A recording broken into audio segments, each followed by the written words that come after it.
Hello, hello, hello. Can you hear me?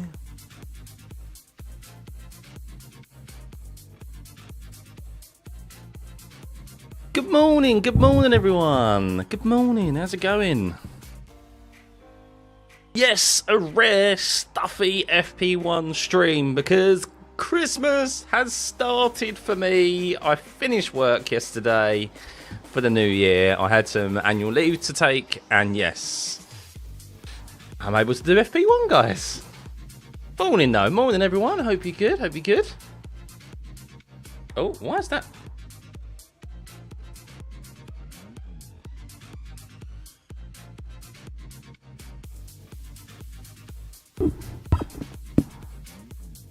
What is going on there?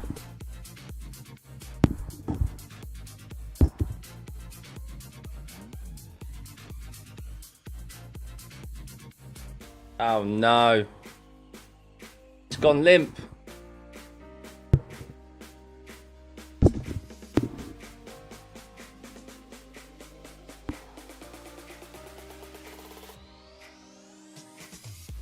Right, hopefully that stays as it is.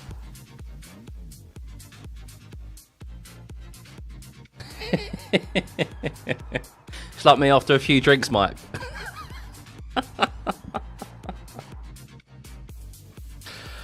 Oh, family friendly, family friendly. Am I taking a sickie, Anthony? No, I'm not. I've actually finished for Christmas, so I had some annual leave to take. So I am, I'm off now till the new year. Whoop whoop. It's just a shame that there's only one more race of the season. Otherwise, I'd be able to utilise this time off to do some more FP1 sessions. But hey ho, it's been a long enough season anyway. But yeah, hope you all get well, guys. Hope your weekend started well. And yeah, not long until this practice session. The last FP1 of the year gets underway in Abu Dhabi. Let's just make you guys a touch smaller. This is such a weird track map layout. There's so much empty space here, which is a bit frustrating personally, but hey ho. You get to spend more time with my family now. I notice it. Well, actually, I wanted to spend more time on the rig. But yes, yeah, the missus is very much looking forward to this period because I can relieve her of some night shifts. Has Verstappen car ever been given to a rookie for FP1? Yeah, it has done. Astro, yeah. Every driver at some point for the duration of the season has to give their car up for one rookie session. So, yeah. Lewis has had to do it. Max, Charles, they've all had to do it at least one point during the season. How many times the team decides to do it is up to them. But yeah, there's a minimum of one session, I think, that they have to do it for. I'm going to cry when Lewis finishes the race. It's been a journey for sure. Well, at least he's not going. He's not disappearing entirely. Eh? He's not disappearing entirely. Alright, this is annoying me, but there's so much empty space. But all this over here, I have to find something to put in there. Bunch of rookies. What happens if a rookie crashes a Verstappen car? Then the mechanics will have to work their asses off to get it ready for him. But yeah, it could have a detriment to his weekends. Morning, Killy. Good to see you. Perfect time of just finishing your early morning work shift. Perfect, perfect. Yeah, we've got 2 practice sessions on today. So FP1, FP2 is on a little bit later. I think 1 PM UK time. So Abu Dhabi is 4 hours ahead of UK time. 3 hours for probably most of Europe. So, yeah. But who have we got in the rookies today? So, who's Bro? Who's Bro? Bro. Who's Bro? Can someone enlighten me in who's Bro? My bro. Wing mirrors firmly in place. A Russell Max incident this weekend will be very welcomed. Oh, it's a shame that it's come at the end of the season, isn't it? Why has it happened at the last race of the season and not the first race, you know? Or middle of the season. So we've got Isaac Hadjar, who's highly rumoured to be taking on the V Carb for next year. because Lawson's rumoured to step up to Red Bull, but then Perez is still stating that he's going to have a drive for next year in the Red Bull car, so fuck knows what's going to happen there. Apologies. Oh my god, there's so many rookies, and I don't know who are the rookies today. Max Verstappen's just announced he's having a baby, by the way. So congratulations to him. If he wants any tips, I'm here, but he's already been kind of a surrogate dad anyway, isn't he? Been pretty much a stepdad. Oh, we got Ryo Hirakawa in the McLaren. Nice. Nice. Ryo Hirakawa is in the McLaren. That's HIR. We've got Iwasa in the RB car again. Where is he on here? There we go. Number 14. Luke Browning, that's who it is. Luke Browning. Oh, great to see him in the Williams there. Luke Browning, we got Hadjar, we got Drogovic. Foster! Welcome to the pit crew, buddy. Much, much appreciated. Thank you, mate. Doohan is not a rookie. Well, he is technically a rookie. This will be his first race because Esteban Ocon has stepped down, hasn't he? One race early. So, yeah. So, we got Browning, Iwasa, Hadjar. Leclerc here, by the way. That is Arthur Leclerc. That is Charles Leclerc's brother. So we've got two Leclercs. L-E-L, L-E-C. So we've got the two bros, Charles and Arthur, out on circuit in the same team for the first time ever in F1 history. Of course, we had Mick Schumacher and Ralf Schumacher in the past, but they were always in different teams. So, yeah, no Max this morning session, Hornet, it seems. Isaac Hadjar is stepping in for this FP1 session. So, we've got three bros. Hey, Drew. Last race weekend of the season. It's gone so fast. Thank you, man. Yeah, I really enjoyed doing them as well. I really enjoyed doing these watch-alongs, and I appreciate everyone who's continued to tune back in and support the channel. We've more than doubled we've more than doubled our subscriber count from the start of the year. So that just shows obviously how good these watch-alongs have gone, and the rest of the content I've been doing, and the channel's moving in the right direction. So hopefully we can exceed that for next year as well. And yeah, hopefully this will be a full-time career one day, and I can bring you every single session of an F1 season rather than missing FP1, you know. Morning, Andy. Yeah, McLaren have Hirakawa, Ryo Hirakawa. Hadjar looked great in FP1 for F2, 0.2 seconds faster than Bortoletto. Yeah, I'm going to have to try and watch that on Sunday. Is it Sunday? And there'll be a race. Is there a sprint race here this weekend? It's sprint again, isn't it? So I have to try and catch the F2 because there's 0.5. There's half a point between Bortoletto and Hadjar, and Bortoletto is trying to win back-to-back F3 and F2 championships. So thanks, Wonk. Thanks, Mike. Yeah, no, thank you, guys. Couldn't do it without you all. Right, so drivers are waiting at the end of the pit lane. We're less than a minute until the session gets underway. We'll see how they get on. Of course, even though a lot of the talk has been about Max Verstappen and George Russell, there is still a Constructors' Championship to be decided here this weekend. So it's an important session for both McLaren and Ferrari. So even though Arthur Leclerc is stepping into that car for the first time, and so is Hirakawa, they have an important job here in regards to gathering the data and having some sort of influence over the championship this weekend, because it'll be important for them in the data that they gather, and of course not binning it. The last thing you want to do is obviously put it in the wall. And here we go, green light, pit exit open. The last FP1 session of the year is underway, ladies and gentlemen. Track shape, yeah, I'm going to actually alter. I mean, I feel like there's so much wasted space at the moment. Let me do something here. So I'm going to make myself a bit smaller again. Not that I want to, but hey ho. Needs must.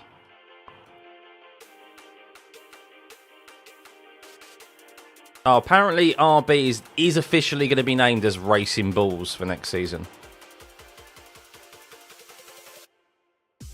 What's the point? That hasn't really done much, is it, to be honest with you? I can't make it any bigger, because if I go that way, then I encroach on that. It's such an odd shape, and I can't rotate the track maps, which is really frustrating. Really frustrating. I have to leave it like that. Is the track cold over there at the moment? Well, you can see the track temperature. No, 41.8 degrees at the top of your screen. So you got the wind direction and miles an hour. You got the air temperature, and no, 41.8 degrees is hot. Not the hottest we've seen, but it is hot. Thank you, Earth. Much appreciated, man. Imagine dropping your most loyal driver for his final race, even if it was preparing for Jack Doohan, like only do free practice or something. Yeah, I think Esteban Ocon really wanted it. I think he really did. So, hopefully Alpha Performance probably his only shot at F1. Yeah, I agree, Forza. Yeah. Qualifying for both is today, Edmonds, for F2. Okay, I'll have to try and catch that. I'm out for some Christmas drinks. Early Christmas drinks this evening. So, no doubt it'll be on before that. So, is the track cold? Yeah, we spoke about that. No more Hit Team Visa Cash App RB. No, because Visa dropped out, didn't they? I think it was Visa have dropped out of backing or sponsoring RB. So, yeah, they're changing to Racing Bulls for next season. Eddie Jordan saying Ferrari should re-up Hamilton's contract is spot on. I totally disagree, Mikado, and I think Eddie Jordan is going a bit stir crazy in his old age. He comes out, he's always been quite extravagant. I think Eddie Jordan, I think he likes to say some things that get him quite a bit of notice on social media and for his podcast with David Coulthard at the end of the day. Exactly, Andy, exactly.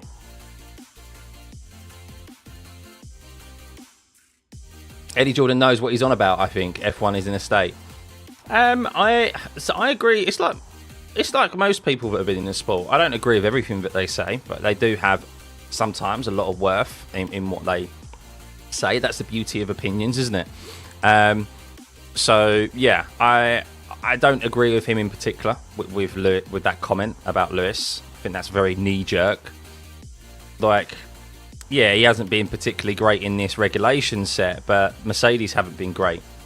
And I've always said it before, the mentality of coming from the top to then fighting in the midfield and then losing faith in the team and the team losing faith in you and that relationship breaking down clearly behind closed doors, that's a very different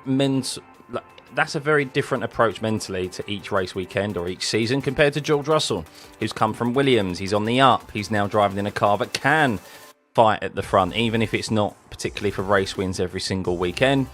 And that's much better than fighting at the back every single weekend. And then, of course, he knows he's going to be the number one driver for next year. So that mentally for you is you're in such a better place than you are Lewis Hamilton. As we've already got Hadjar off at the chicane in turn 6 and 7 in Max Verstappen's car. There is a lot of runoff there, so I assume he's probably just gone over the curbs and lost control of the car. He is going again. We don't ever really see drivers go off, like crash there, because there's so much runoff, but he's probably gone over the curbs. And waiting for the TV coverage. He's probably gone over the curbs and lost control of the car. So we'll see. Oh dear. So what are these driver names, Raven? So we have a number of rookies in here. So we have Isaac Hadjar, who is eyeing for the F2 Championship this weekend. There's half a point between him and Bortoletto. He's also eyeing a V-carb seat for next year if Liam Lawson or Yuki Tsunoda gets promoted to the Red Bull seat. Who knows? Sergio Perez is still adamant that he's sticking around in F1. Well, in the Red Bull car for next year, so I don't know.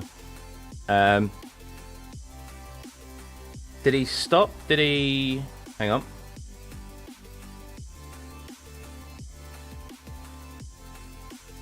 Not entirely sure. I think Hadjar actually just came to a slow down. He just slowed down because there was an issue with the car, not actually him making a mistake. So, yeah, we got Arthur Leclerc, Charles Leclerc's brother, in P6 there, LEL.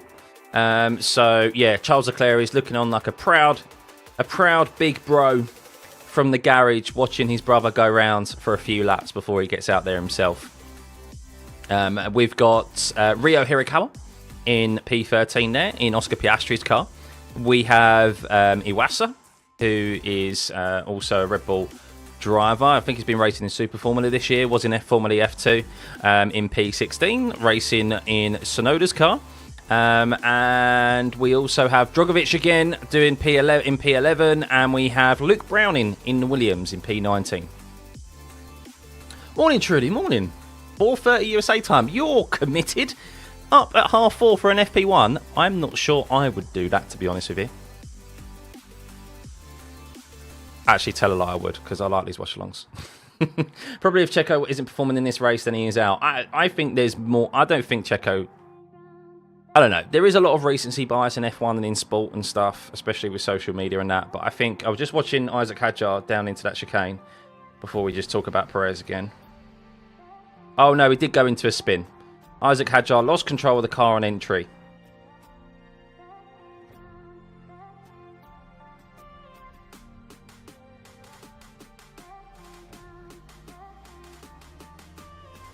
Odd. Yeah, but basically, what was I saying about Perez?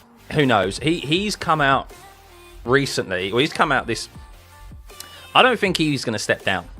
He's going to have to be forced out. But I've got a feeling Red Bull want to force him out now. But there's probably a clause in his contract that means that they can't get rid of him because they'd have to pay millions back to him and his sponsors who support him. So, yeah, they obviously want him to step down, but he's very bullish on that he's got a contract and that he's going to be there for next year, in a seat for next year. So, yeah, who knows? Who knows? 2 Japanese drivers to 2026, maybe? I mean, I don't know. We'll see. Browning up into P10. So we've got drivers out there on the mediums at the moment. A couple on the softs, i.e. Hadjar and Leclerc. For Leclerc, no doubt, to just build up some confidence for them, of course, with their first, with Hadjar in Max Verstappen's car and Arthur Leclerc in Sainz's car. And Arthur Leclerc's first time in an official F1 practice session. So George Russell reporting the cockpit feels very hot. Maybe that's all the spiciness that he's created between him and Max Verstappen with his comments yesterday. Pretty sure Iwasa is a Honda driver. Most likely Edmonds, yeah, similar to Tsunoda. Hey Latif, good to see you, mate. EJ's a breath of fresh air, not afraid to tell it as it is, just like MV. Too many wimps out there.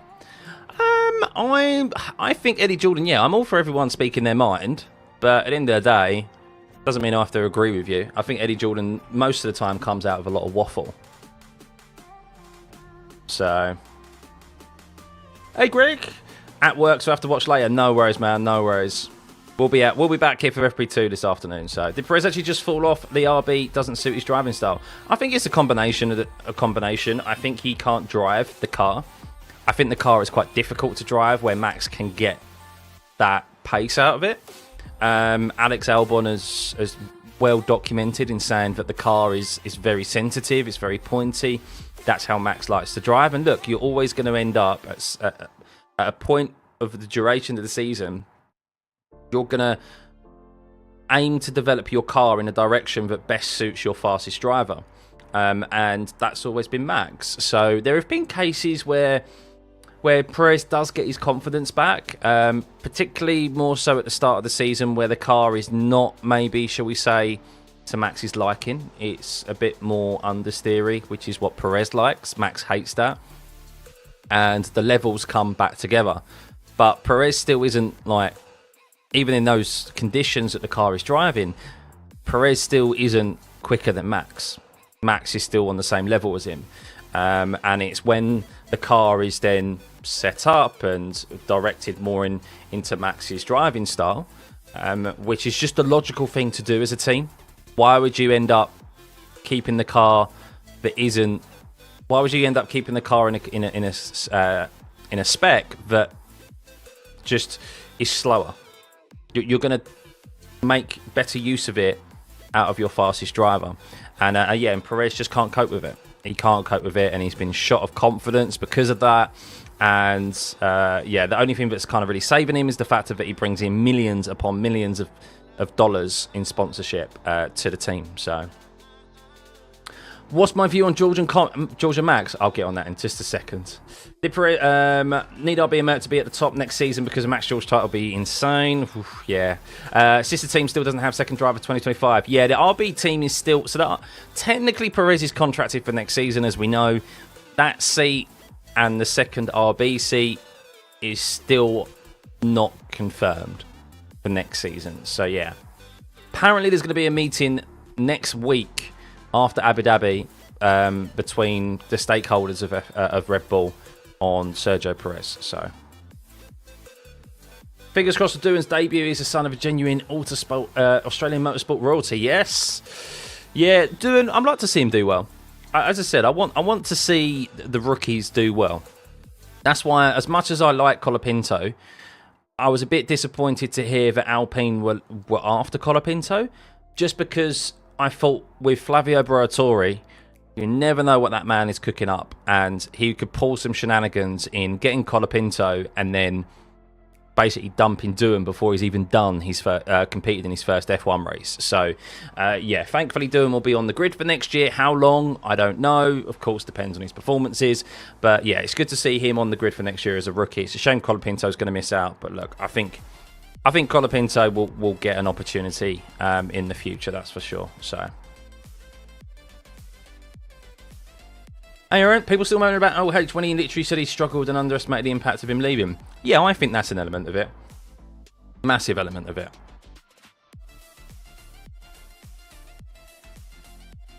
If I'm a betting man, who do I think will win the World Championship next year? Oh my God, that is like the question, isn't it? That is the question. I don't know. And do you know what? I don't really care. All I want to see is a multi-driver team championship battle next year. Like, genuinely. Yes, a little bit of me would love the fairy tale story of Lewis Hamilton winning a championship in a Ferrari. But do you know what? I just want to be entertained. That's what I want to be. I want to be entertained primarily, and I want to have multiple drivers and multiple teams going for both championships next year to the end of the season. That's what I want. I don't want someone running away with it, basically. How many rookies are out there, Mark? Good question, actually. I think there's 5. We've got Arthur Leclerc, Isaac Hadjar, Browning, Hirakawa, Iwasa. Drogovic, technically a rookie. Technically, but he's reserve driver. So, yeah, he's in...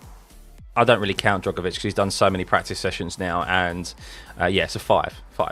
It's amazing, but the odds of the World Driver Championship is the same as rolling the dice. Exactly. How long until Newey impacts Aston car performance? Not till 26. Yeah.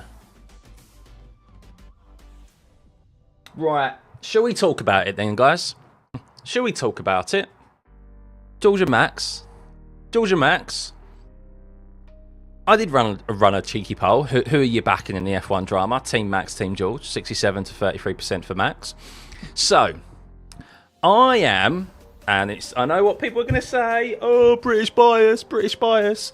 I actually am backing George in this. Now, the reason I'm backing George in this is because I do think whether George kicked off in the stewards or not is it's kind of neither here or there. As George said in his interview yesterday, politicking in F1 is part of the sport.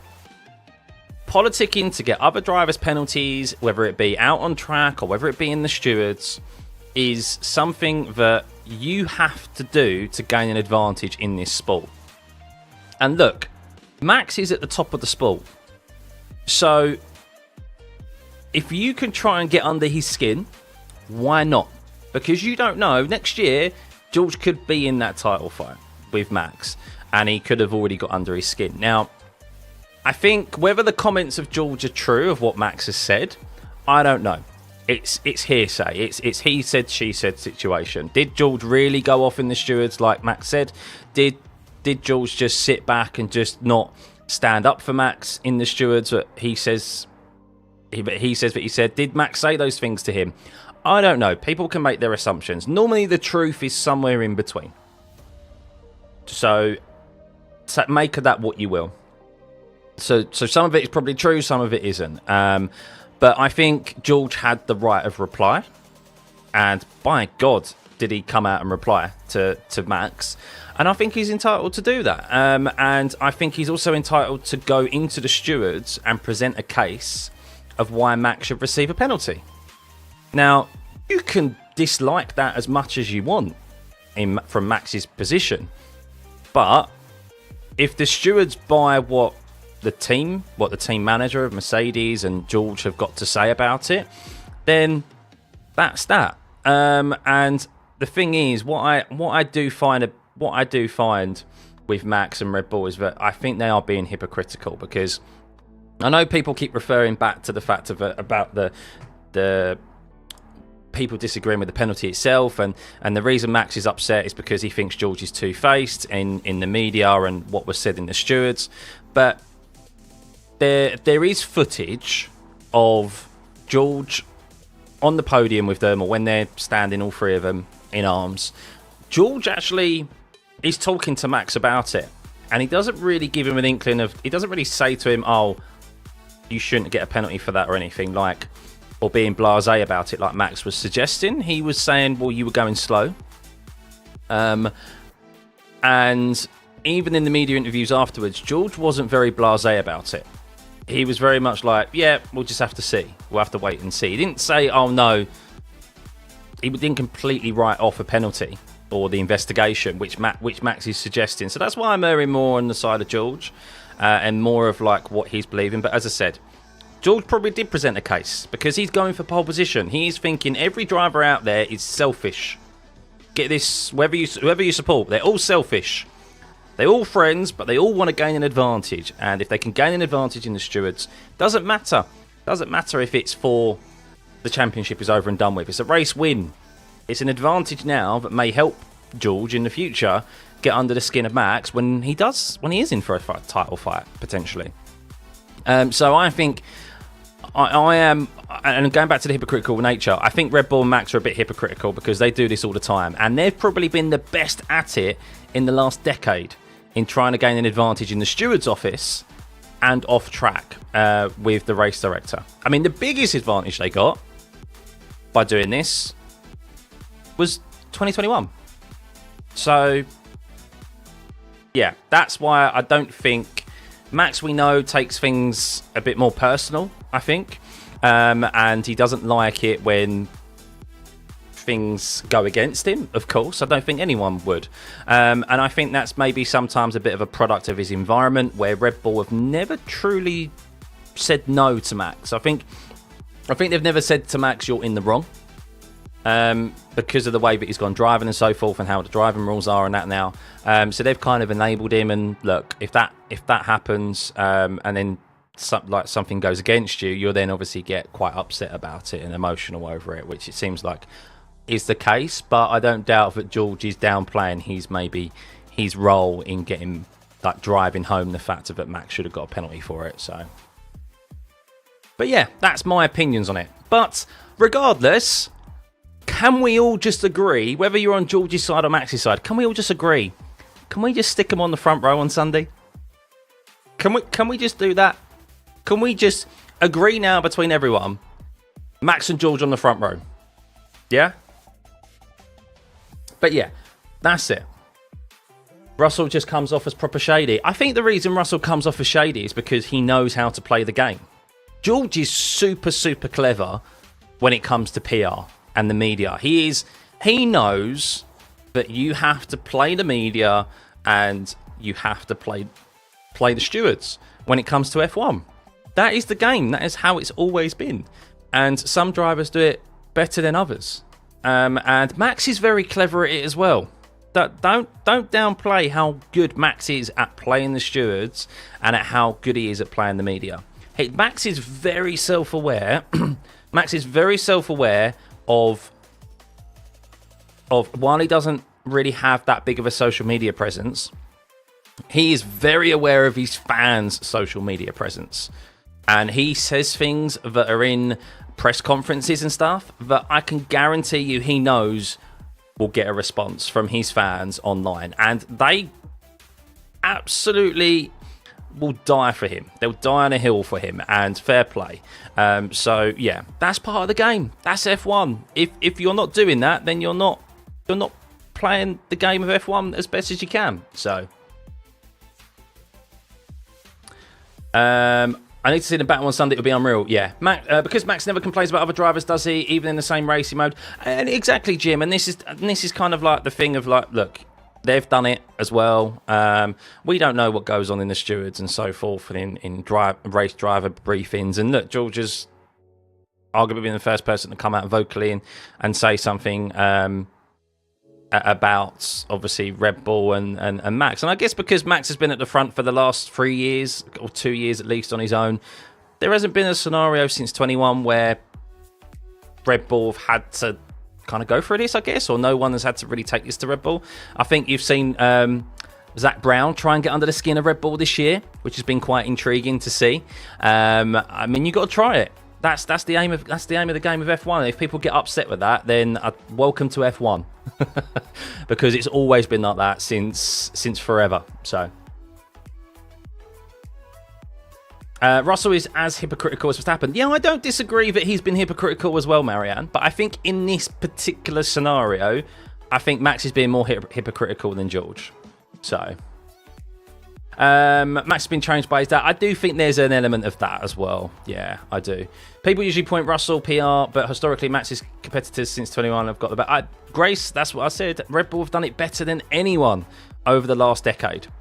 Better than anyone. And fair play to them, because you have to do that. So if they didn't get on the radio, I don't want to go back to it, but let's be honest. If they didn't get on the radio in Abu Dhabi 21, Max would not have a world championship right now, because the race director would not have removed those cars and ensured that there was that last lap showdown. No way. It was because of their politicking, which is part of the sport, and their badgering of Michael Massey over the radio, that they were able to change his or influence his thought process. And look, if you're able to do that, why would you not? Every sport does it. Every sport tries to do it in football. The referees and so forth, they all try to influence the referees or the officials to try and get a decision that can go for you, can go in your way, advantage you. So what's going on with Charles? Charles is just sitting in a pit and admiring his brother at the moment, Arthur Leclerc in P16, going out and doing some laps. So yeah, he's obviously on a different run plan. I imagine in the second half of the session, Charles will get out there. But I think he's just being a proud big bro, and he's just sitting back and watching his brother set some laps. George is not clever. He's a liar. There's a difference. That should be... Yeah, but Colleen, you can't say he's a liar. You can't, because we don't know. You can't say Max is a liar. Someone is one of them is lying, or maybe they're both just blending the truth. I think whenever there's like kind of a he said, she said situation in something like this, there's always... the truth normally lies in the middle. And I think that's where this situation is right now. But you can't completely write off what George has said, and you can't completely write off what Max has said. You have to look at it as, look, okay, they both make valid... I think they both make valid points. But I do think Max has maybe got a bit more emotionally invested into it because the penalty has gone against him. And he hasn't had, and obviously he's had a couple of penalties go against him this year, and I don't think that's anything to do with British bias and stuff like that. I saw a comment from Alonso again saying, well, if he was from a different nationality, he wouldn't have got a penalty in Australia, where George Russell, of course, crashed there. And all of that, I just think is just ridiculous, to be honest with you. And I think it's just trying to play the victim. Woe is me at the end of the day. And it's like, look, sometimes you're going to get the rub of the green, sometimes you aren't. That's F1. So for me, the issue is more with the FIA's inconsistency than these two going at it. Yeah, I mean, in fairness, we did do the video on it. They were consistent last time. They weren't consistent really in how they should have how they should have nullified the race with that wing mirror. But yeah, the penalties that were dished out for the infringements that occurred, they were consistent. The stewards. The one place grid penalty for Max though, they took a view that because neither was on a time lap, it was a one place grid penalty. But that's now set a precedent. So if that happens again on a lap where neither are on a fast lap, then there'll be a one place grid penalty. But yeah, it's the fact of it, no one kind of knew about that really. So Norris's engine is blown up, is it?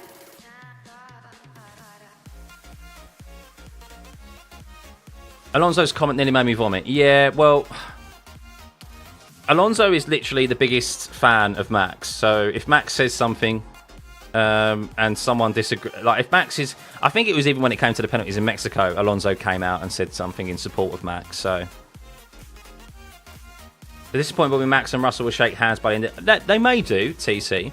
They may shake hands, but look, that needle will still be there. 100%. That needle will still be there. And if they go into a championship battle and they're regularly fighting for race wins, that will boil over again. 100%.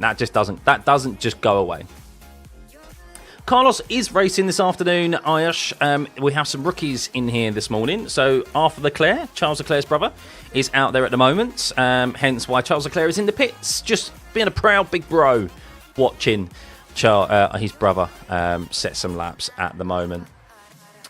Was George not informed on Team Red that Max was ahead? Also remember his Australia 24 incident with Alonso, very similar to the one with Max. George fakes these. Do you know what? Maybe George did speed up a little bit. But do you know what?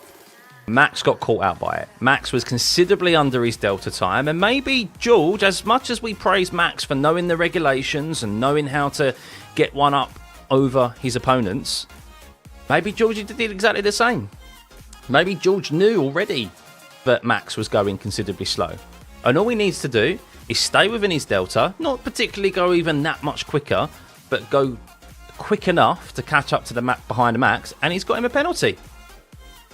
You know what? If you've fallen victim to that, then that's your fault. Just as much as it's Lando Norris's fault for getting caught out for speeding under the yellows and Max picking up on that. So I don't think we can praise Max for making use of the regulations and utilising these rules to his advantage, and then when someone else does the same, not praise them for it. So Alonso was a total tool, attacking Lawson for beating him this season, not worth listening to. Yeah, Alonso's struggled this year, isn't he? So I think he's trying. He does come out with some comments, doesn't he? Does come out with some comments. But yeah, the victim. Alonso's always liked to play victim. So, you foresee Max trying to recreate this incident in quali with George, but this time the other way around. Yeah, but the difference is that if George is within his delta, then George wouldn't get a penalty. It's the fact that Max was outside of that delta quite considerably that he got the penalty. That's what people are forgetting here, is that Max was going considerably slow already to that point. So he was saying he was backing up from Alonso in front, and he let Ocon go past. But Max was going considerably slow and was below that delta that they're supposed to achieve, and that's why he got caught out by George. Whereas if George would be within his delta, and we've seen this investigated quite a lot, and they're not really impeded enough in regards to, there's always a note that comes up from the race directors that states, where is it on here? I think I've clicked on it here, but there's always a note that comes up here about race directors. They'll be investigated after the race, not going within maximum delta time, and it never really gets penalised. But maybe this will actually make drivers actually have to adhere to that delta rather than considerably slow next time around. So the driver's not going to say, oh, I made a mistake or it's my fault, so everyone makes excuses like Alonso comments, and it worked mostly. Yeah. Massa Kapoor line for the corner, George caught on. Yeah, so look, regardless of it all though, it's bloody brilliant for F1. We need some drama. I'm fed up of all this. Oh, we all get on. We're all friends. We all go out for dinner. Oh. Let's have some actual rivalry back in the sport, you know? Checo just said he's there next year, so who's Isaac replacing? I don't know, Grace. Yeah, we discussed that earlier. Checo is very bullish. I think Checo's going to have to be forced out. I really do. I think Horner and Red Bull probably want Perez to step down. But I don't think it's going to happen. I think Perez wants to be there for next year, and they're going to have to break his contract to get rid of him, which they probably don't want to do because there's probably a shitload of money involved in it. So, drivers do report others, yes, and nothing wrong there. What's wrong is fake. Is to fake an incident and lie. It's unethical. I'm sure if FIA were to catch this out, he would be in trouble for it. I don't think he has done that though, Colleen. I don't think it's unethical at all. And I don't think he's lied. There's evidence and data there to show the position of Max's car, how slow he was going. Oh, it was a yellow. Okay, who was that? Gasly running off there, or Russell moving off to let Gasly past? Yeah, I don't think it was unethical at all. Where is Max? Max is not doing this session as Isaac Hadjar is in the car. So we've got some rookies out there at the moment. Neville, you said a non-Norris fan, and I believe he should have been penalised. Both yellows. He did not slow. However, the stop-go was abuse of penalties. Disagree with the stop-go, Neville. So because it was double yellows, it wasn't a single yellow. Because it was double yellows, as Norris goes to the top of the timing sheets right now on the set of softs, he was correctly penalised for a stop-go penalty. So a double yellow is a serious matter where you're supposed to be prepared to come to a stop. And it's consistent with penalties that we've seen in the past with double yellows being waived. It's just a fact of that we haven't seen the double we haven't seen in a race scenario or during a race where a driver has been penalised for double yellows. It's the last time drivers have been penalised for under double yellows has been qualifying primarily. The last time in a race was back in 2021, Austria, Latifi and Mazepin. They got a penalty post-race though, and you have to go back to 2017 with Kimi Räikkönen, where he got a penalty for double yellows for speeding. So, and that was a stop-go penalty. So that is consistent. It's just a fact. It's just a shock because we haven't seen it for so many years. And then the drive-through penalty for Hamilton was also consistent as well. That's something that he himself even got a penalty for back in Miami at the start of the year. But it was given to him as a time penalty post-race because it was in the sprint. So I genuinely admire these people who seem to think F1 is a gentleman's sport where everyone's nice to each other. Exactly, Andy. Ignorance is bliss. Ignorance is bliss. So Perez doesn't decide who is racing for Red Bull. Doesn't matter what he says. Well, I mean, if there's a £50 million fee for breaking his contract, then I think there may be. Ultimately, the decision, a contract is a contract. A team can decide to breach that contract, but there would be clauses and penalties in place for a breach of contract. So, yeah, we'll see. Oh, Hadjar already on the radio, stating, man, the Williams destroyed me in the chicane. Don't know what he was doing.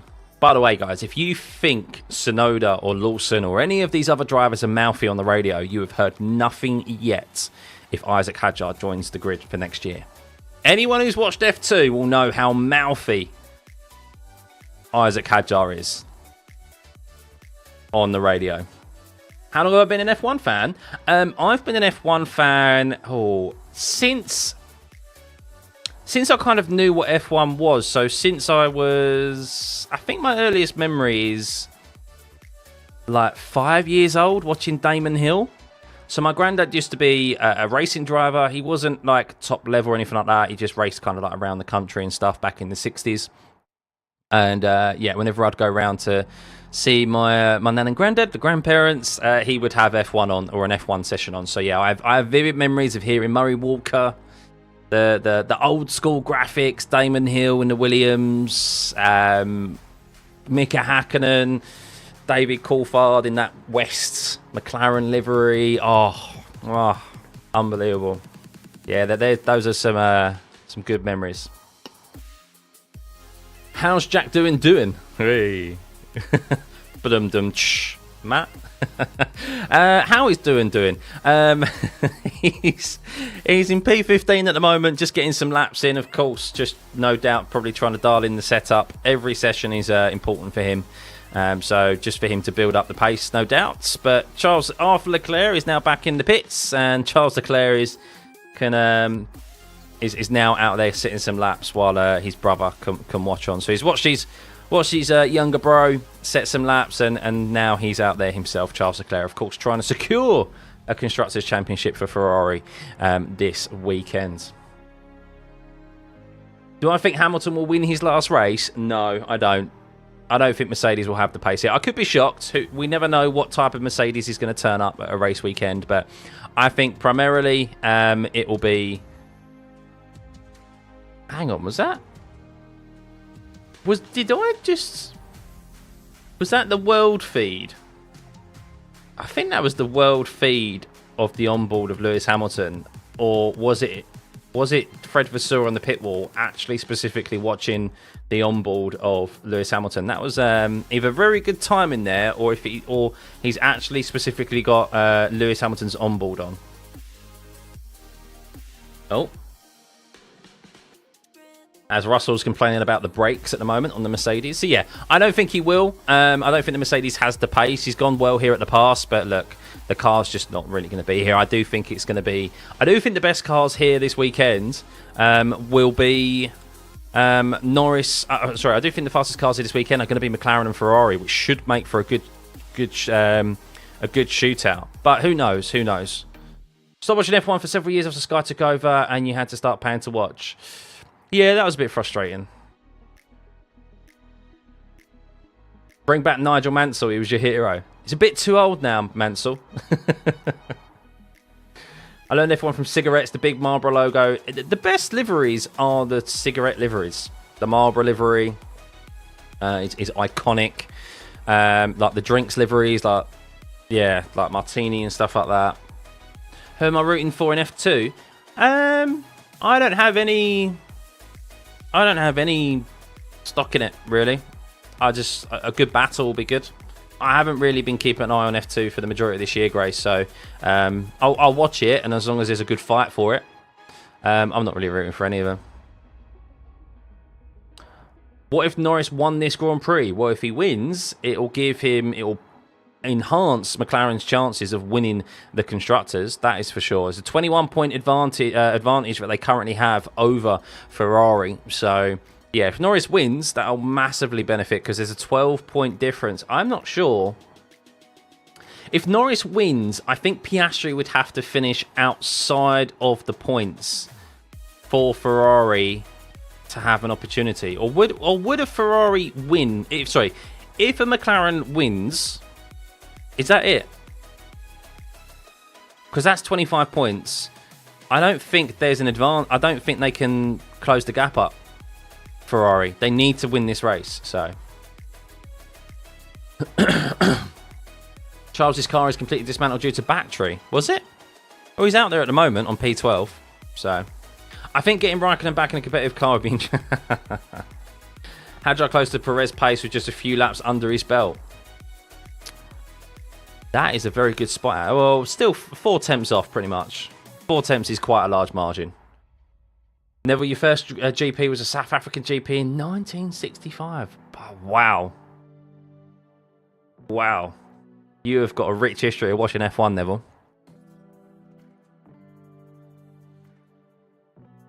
What's up with Oscar? Oscar isn't out there. Oscar is on the pit lane. So yes, if you're just joining us, guys, FP1, we have had a number of rookies out there today. We've got Hirakawa in P20 in the McLaren. We have Iwasa in 19. So 2 Japanese drivers out there on circuit. Apologies. We have Arthur Leclerc, Charles's brother, in P18 there, LEL, to differentiate of who's who. So yes, Charles Leclerc's little brother has been out there. We've got Drogovic in P16. We've got Luke Browning in P15 in the Williams. And we also, a black and white flag for Browning. What has he done? What was that for? Why has Browning just been given a black and white flag? Is that because of when he held up Hadjar in the chicane? Was he doing something he shouldn't have done? Interesting.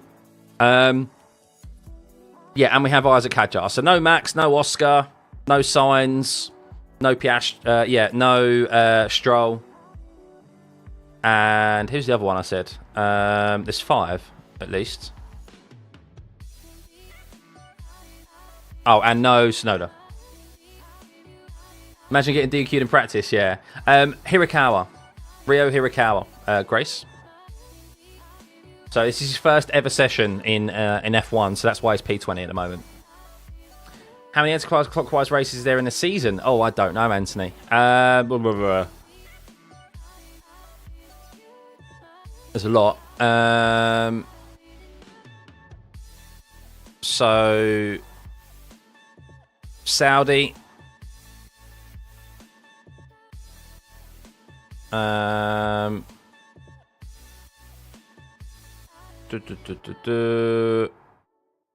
Clockwise. Imola.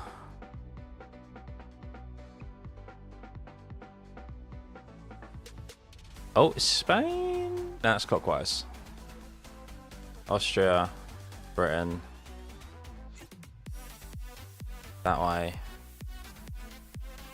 That way. Azerbaijan.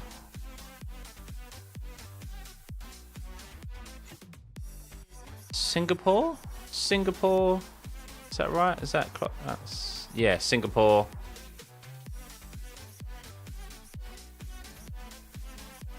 Brazil.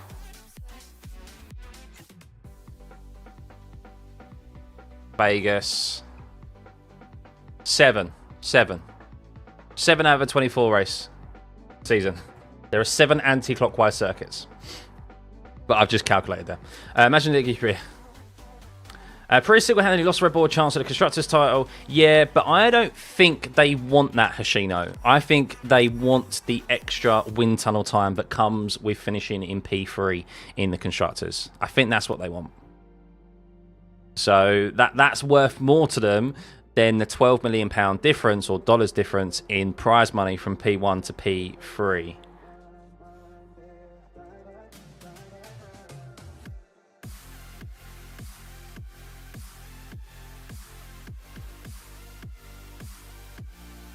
So Luke Browning got a black and white flag for just going a bit too slow in the last corner while he was starting his lap, and then bit odd, but he got a black and white flag for that. I think if that was any other driver, if it wasn't a rookie, I don't think they would have got a black and white flag for that. So, if you go to a race in Canada from where all the tracks there have ever been, where would I like to go? I'd like to go Silverstone because I do love that circuit. I think we always have a great race there, and it's within driving distance for me. So yeah, I'd love to go to the British Grand Prix for the atmosphere, the circuit, the fact of it. We always have a pretty good race at Silverstone as well, and yeah, I can drive home. Actually, if I had the VIP experience, I wouldn't be driving home because I'd be having a few glasses of bubbly. Technically 8 because Alonso is still a rookie. Oh, Maxwell. Oh, no, that'd be if Lance Stroll was still on there. 8-year rookie. How many years will Hamilton be in Ferrari, Jason? So he has a 2 + 2 year contract. So that's a definite 2 years with the option of 2 further years. So I think he'll be there for the next 2. Definitely. Even if he won an 8, let's say in the fairy tale land that he won an 8th next year, I don't think you'd see him retire. I still think you'd probably see him see out his contract at Ferrari. And yeah, I think the 2 years is a definite. The 2 years after that, who knows? It depends on how he's performing, and I guess depends on the accounts of Ferrari as well. How much they're going to have in regards to commercial. How much is Lewis going to bring to Ferrari? It's going to be a fortune. So they might want to keep him on as long as possible to ensure they maximise that amount of potential profit. So Yeah, I think he'll be there for definitely those 2 years. 2 years after is anyone's guess, really. By the way, if McLaren wins in P1 or P2, leaders enough that it secures them World Championship. I thought so. Yeah, I thought so, Raven. Because there's 12 points from P1 to P2, isn't there? 12-point difference. 25 points to 17. So, no, sorry, 7 points. Why am I saying 12? 7 points. 7 points difference, so. The L track. Hamilton with 124, not too bad at all. Yeah, I really don't look into practice, though. Practice times. With the thing is, with this also practice time, guys, this practice session is that it's not really, the conditions aren't indicative to what we're going to get in quali or the race on Sunday, because it's like late afternoon. So the track temperature is probably higher than it will be later on. I mean, that actually, if anything, would suit, of course, Mercedes. The cooler it is, the better it'll be for them. But yeah, I think the FP2 session is where we should really look a bit more into the pace of the cars and the times to see where they are in relative terms. Because yeah, that's obviously an evening session. So everyone wants Hamilton to get an 8th, and if you hate him, and imagine a storyline getting the 8th in the Ferrari. I disagree that everyone wants Hamilton to get an 8th, Neon. I think there's many people out there who would not like to see that happen. Austria is nice, but majority is Red Bull fandom. It's a nice place for vacation too. I'd like to go Red Bull Ring, actually. I think Austria looks like a lovely country. I'd love to go up to like the Alps and stuff.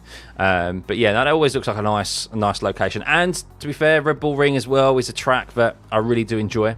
I enjoy racing it on the sim, and I think we always get a pretty good race there as well. So yeah, that's a good shout. At the track, the race seems more static unless you're having drinks, and then only once every minute. Yeah, see, that's the thing, Arky. I'm not too fussed about going to the race itself, even though I've never been. I'd like to just go on the Friday to see the practice sessions so that I can wander a little bit. Yes, I know it'd be busy anyway. F1's always busy. But I'd like to go for a bit of a wander and go to different areas of the circuit where I know I'd like to see these cars go through. And that's what I'd like, really. And then you don't miss out on too much in regards to the race. And then come Sunday, I'm back doing this watch along for you. What's my prediction for the starting grid? I don't really know. Come on, I mean, let's be honest. Everyone wants a George Russell and Max Verstappen front row. Make it happen, racing gods. Make it happen. Ferrari are due a Drivers' Championship. So are McLaren, though, as well, to be fair. So are many teams. Why is Ayrton Senna the greatest driver of all time? I don't particularly... I mean, he's probably the greatest driver of his era. I don't know if he's the greatest driver of all time. I mean, to be fair, I don't really have too many opinions on Senna because I wasn't alive to watch Senna. So I don't really comment on drivers or eras of F1 that I haven't been able to see because I didn't watch F1 religiously. Of course, it's easy to form an opinion on just highlights and clips and stuff, but yeah, I didn't see that. So there's no doubt he is one of the best, but the best? Yeah, I don't think there is no GOAT in F1. I think because of how the sport just changes so often, you can't... Like, even football, really. Like, you can't say... Don't get me wrong. Messi is definitely, like, one of the greatest. Is he the greatest? With statistics, potentially. But football is so different compared to what it was back in the 90s and back in the 80s. And you look at what George Best had to deal with. You look at what Pele and Maradona had to deal with. Like, it's a different sport compared to what it is today. And it's the same with F1 and the same with golf, with Tiger Woods and Jack Nicklaus and so forth. So, yeah, I think it's better to determine GOATs as GOATs of best of their era. And then you have like a GOAT category where you can have more than just one. So... I was watching the race live when Senna crashed, but I was young. I don't remember how good he was. Yeah, exactly. Michael Schumacher's the GOAT. Yeah, a lot of people give Michael Schumacher the GOAT. So people give Lewis Hamilton the GOAT status. Senna, Jim Clark, Sterling Moss. So, yeah. How old am I? I'm 33. I know I don't look it. Lance Stroll's a goat.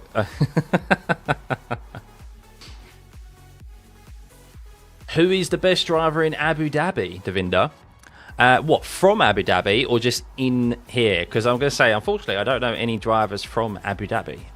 But at the moment here, I don't know. As I said, the Mercs look good, to be fair. They don't look too bad. Norris looks like he started off the weekend strong. But to be honest with you, with so many rookies out there, it's too early to tell.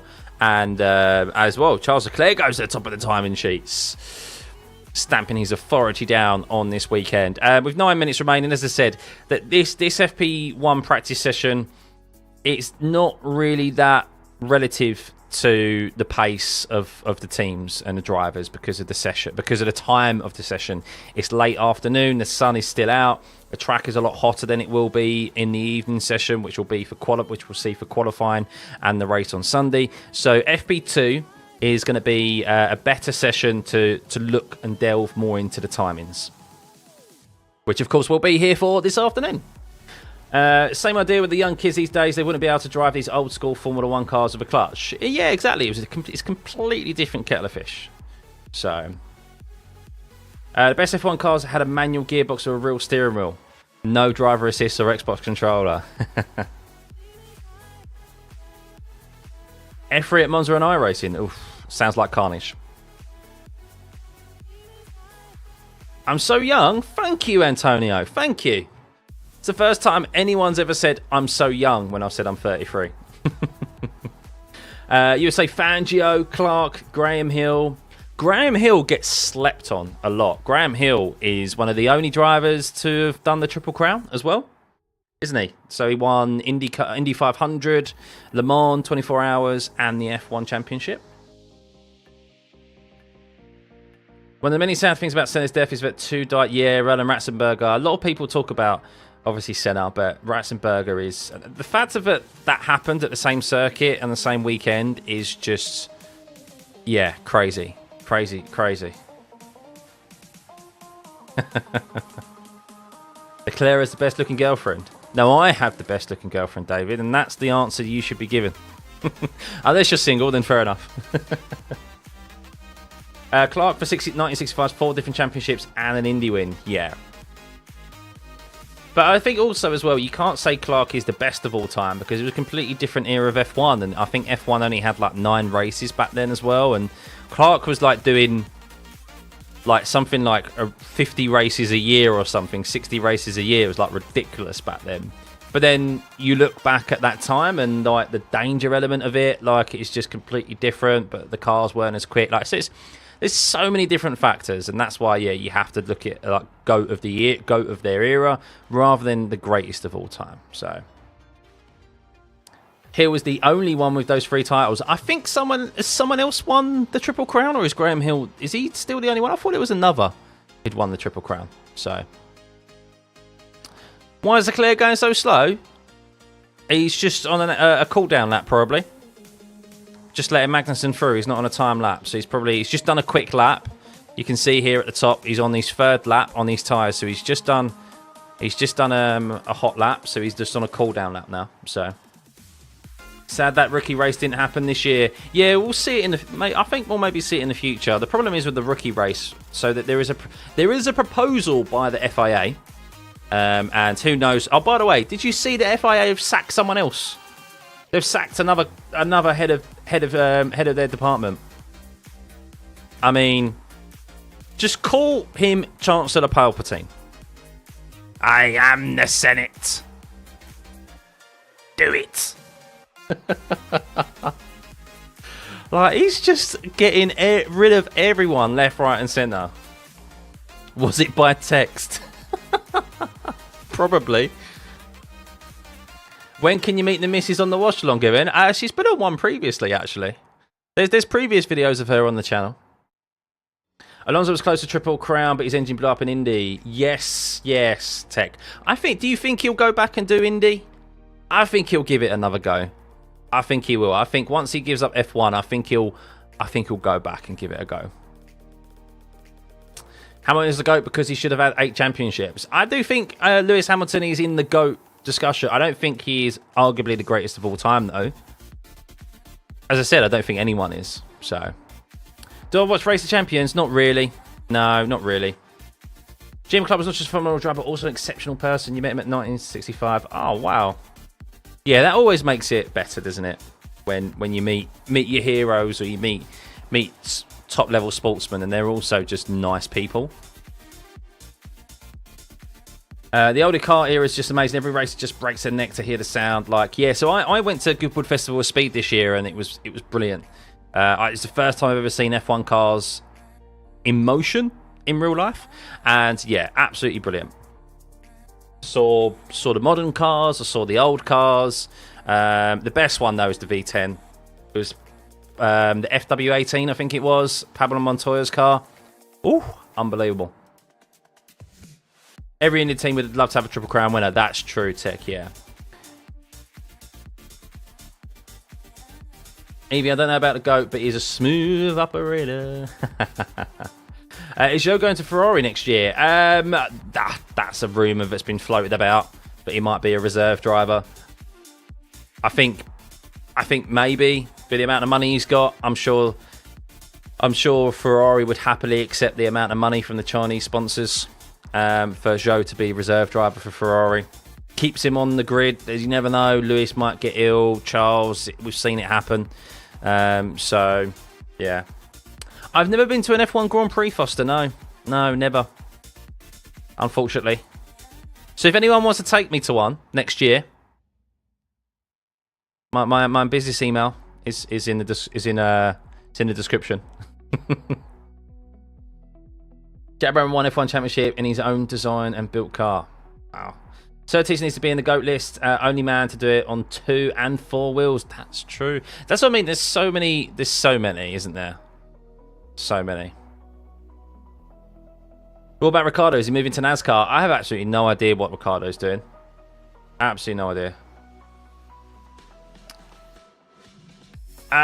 Bit too short a notice to buy. I appreciate it. Next year. Give me a heads up and I'll be able to plan it. But yeah, I've just spent a load on Black Friday.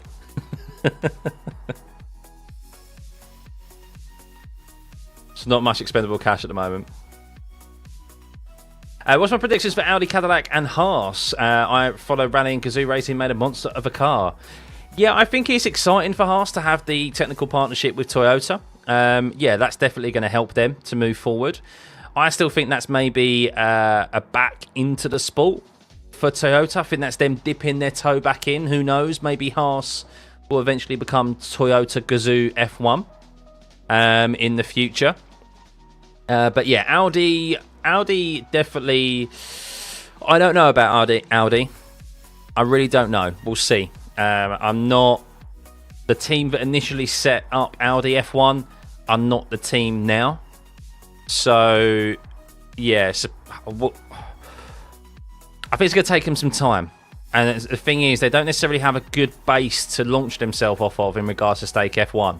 Yes, they're a bit better at the end of this year, like the last couple of races, but they're not. It's not like they're taking over Alpine or taking over Mercedes. Like they're taking over a team that's arguably the slowest on the grid. So yeah, they've got a lot of work to do. Audi, Cadillac, same thing. There's no guarantee they're going to hit the ground running either. But look, it's great to have them on the grid regardless. Hopefully we get a 12th one. Hopefully it's not until we get a 12th team. We have 24. I don't quite have enough space on my grid here though for 24. So we have to sort that out. I need to go to a Formula 1 race. Yeah, I will do. I will do one year. I will do. 11 teams in 2026, yes. It is a bit of a travesty, David, but also just unfortunate timing for Colapinto. But look, he will still be reserve driver for Williams. And no doubt, look, there'll be a lot of pressure on Albon and Sainz if neither of them perform. Then they're drivers that they're both paying a lot of money out for. No doubt, Colapinto will be waiting in the wings to put the pressure on them and step up. And there you go, checkered flag. FP1 is over and done with. The rookies are done and dusted. Luke Browning, Jack Doohan in his first F1 race weekend in P19. Arthur Leclerc in P18, Iwasa as well in P17. So arguably 5 of 6 actually of the rookie drivers there pretty much. I know Doohan's technically a rookie in Hirakawa in P14, Hajar in P15 there as well. But topping the timing sheets is Charles Leclerc, 2 tenths over Lando Norris. Don't look too much into the lap times here though, guys, because the session is not really relative to what we're going to see in qualifying tomorrow and the race on Sunday. That is more so we'll concentrate on the timings for this afternoon in FP2, which will be at 1 p.m. UK time. So, but yeah, Colapinto, I think he'll be on the grid in 26. I really do, and who knows, he may end up appearing in 25 again. Imagine how crowded qualifying will be when more teams join. Exactly. So Toyota's doing well in IMSA. Yeah, Toyota definitely have good racing pedigree, definitely. But of course, they don't have the capacity to join F1 as a full team. So yeah, I think them joining, that they're getting their name back into the sport, and then I think Haas will eventually. I think Gene Haas in particular, I think he'll be looking to sell. I think so. You would miss me on here if you went to G. I know, Margaret. I know. That's the thing, isn't it? I haven't missed a single race this year. I really did think I was going to miss at least a couple of races, but I haven't. I haven't missed a single race. Buying tickets for next year tomorrow. I'll get an extra for you. Thanks, man. I'll take a laptop with me. I'll take my PC with me to the race weekend, and I'll do the live watch along from the track. Okay. Maybe someone can line that up. Maybe someone's got some contacts. And I am looking for a sponsor for the watch-alongs for next year, guys, as well. So if you are interested, please hit me up. So, yeah, it's time we try and take this more seriously in regards to trying to drive this channel forward and make this a full-time career. Because at the moment, yeah, it's only kind of some pocket money, really. It's not enough to pay the bills full-time. There have been 23 South African GPs and over 10 in 20. There have been 23 of them. Wow. Alonso, just like any other really good driver needs to be in a good surrounding. His thing with his buddy there, Stroll, says enough. Yeah, I think the thing is that the Aston Martin car is absolutely shocking this year. They're clearly not directing a lot of development to the car this year, and they're focusing on next year or 2026 as a whole. So yeah, we'll see how they get on. But yeah, been a very disappointing year from just a development perspective for the Aston Martin, because Alonso hasn't even had an opportunity at a podium this year, has he? So a live watch along from the track would be epic. Yeah, it would be great. There's no mobile data at races. Gets overwhelmed. Damn. Yeah, that'd be the only thing, wouldn't it? That'd be the only thing. So, but look, I enjoy it. I enjoy F1. As it is here. I mean, I watched qualifying. As I said, I caught the end of qualifying last week in Qatar after getting home from an event, and I felt so lost not having the data in front of me, like not being able to see the track map and see where everyone was on the grid, and not seeing everyone's sector times. I was like, oh, I'm actually getting withdrawal symptoms from not getting the data. I didn't actually enjoy it anywhere near as much as just purely watching the TV coverage. So, heading away, Scott. I am back here for FP2. Yes, I am. Yes, I am. FP2 is at 1 p.m. UK time. So, that is now... What is that? 2.5 hours? Is that right? 2.5 hours? Yeah, 2.5 hours until we go again. So... 31 drivers started the racing. Oh, that's absolutely carnage, David. Absolute carnage. Doing brilliant. Never thought I could enjoy watching F1 till fan coverage. Oh, thank you, Steve.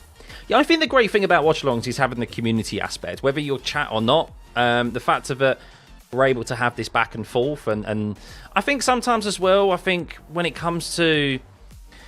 Like, we can all disagree. At the end of the day, I've got my opinions, and I don't expect everyone to agree with my opinions, and I don't expect myself to agree with all your opinions and so forth. But what's great is that these watch-alongs and I think streams and that allow us as a community to have a back and forth and have a chat. And as I said before, I always try and explain from... I do get emotional in F1, but I always try and explain my opinions from in a logical way so that you guys can make an informed decision on whether you agree with it or not. And you can still disagree with it, and that's fine. But we have the opportunity to do that in watch-alongs, whereas in F1 TV coverage, they're not really able to be opinionated. That's why when Nico Rosberg comes on or when Jenson Button comes on, we actually, there's so much, everyone online goes, oh my God, what a breath of fresh air it is to have Nico Rosberg, because they're not afraid to give their opinions and give their analysis on it, and just say what they think, whether people, and it's okay if, and they don't care if people agree with them or not. And that's what I think fans don't like with the TV coverage. People don't like that in the TV coverage, that there's not enough opinions. So everyone has changed in the last 5 years politically.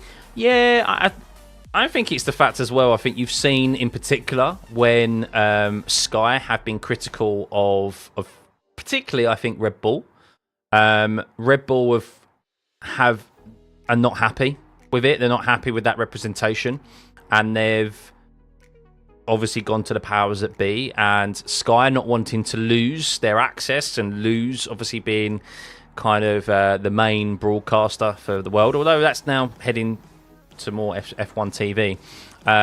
They kind of dial back any criticisms of any team. It feels like Sky in particular are very sheepish on dialing out criticism on anyone, and give opinions. So yeah, and that's why you come to watch-alongs and that, and particularly here, we're able to. I'll commentate and I'll also say it how I see it as well at the time. So David is correct. There would been 32. I was scarred from this GP 3 years ago. Can't watch this GP. Is the same. This is going to become the reason behind Ferrari becoming constructors. You think, given? Ooh. Sky should be unbiased and report the race. You think? I think when it comes to the commentary, maybe. I don't know. I think, at the end of the day, what is the point of having pundits and having expert analysis when... What is the point of having them on if they're not going to give their opinions and give criticism where they think it's due? That's my argument, and I think that's where more so people get miffed with TV coverage. Now, Crofty should be unbiased. Crofty should just focus on commentating on the race. That's what he's there to do. But when it comes to opinions, that's what his co-commentator is there for, and that's what the pundits are there for the post-race analysis. And they shouldn't be afraid of giving criticism where they feel it's due. And I do think that's why Damon Hill has been released recently. I do think that's why we've seen some pundits let go at Sky, because they've been critical of particularly Max Verstappen and Red Bull and some other teams as well in the past. And I think, they don't want that at Sky. But the problem is they tell the truth, and the TV coverage can only say so much. Yeah, F1 TV instead of Sky. Yeah, F1 TV is definitely kind of taking over that, isn't it? I think another issue is the lack of options. Where I'm at, I can only have Sky and can't get F1 TV Pro in 24. That doesn't feel right. Yeah, I know. It's very much... It's because they've paid a shed load of cash for it, and they've got the TV rights, haven't they? So... unbiased is very cold and unemotional. Yeah, and people don't like it, do they? So... Sky's scared to say anything about Max. Quite pathetic. It does seem that Red Bull... And this is what I've said... And going back to it, Red Bull play the politicking game of F1 better than anyone. Better than anyone. And they know how to, in essence, control the media. They're very good with their social media. And the fact that they've been able to get Sky to dial down their criticism of their driver and of their team, at risk of Sky obviously not wanting to lose their contract with F1, just shows how well they play that game. And it's not something that people really like take into account. People think that F1 is all just about what happens on track. No, and that's what Drive to Survive really did. Not so much in recent years, but the first couple of seasons of Drive to Survive really showed the politicking of F1 and how important it is, and that there's so much more that goes on in the sport of F1 and how important it is of what happens off track as what happens as what is important that goes on track. 10-place grid penalty for Leclerc. Charles has to remove his appendix for the Tifosi. Ted's pit walk notebooks. Yeah, Ted's pit walk is pretty good. Yeah. Charles is getting. Is he getting a grid penalty? No, he's not. No, Charles isn't getting a grid penalty, is he? Let me have a look. Oh, he has been. Oh no! Breaking news: Charles Leclerc has been handed a 10-place grid penalty. Oh dear! This is on the BBC. And he's been handed a 10-place grid penalty after they changed the battery pack on his car. No! Oh, no. I thought you were jesting. I thought you were just going, that 10-place grid penalty. Oh, dear. And talking of Aston Martin, Fernando Alonso on the radio says, worst car ever and worst track preparation ever. We're going to get a GP2 moment, aren't we? We're going to get a GP2 engine moment this weekend. I can feel it. I can feel it, guys.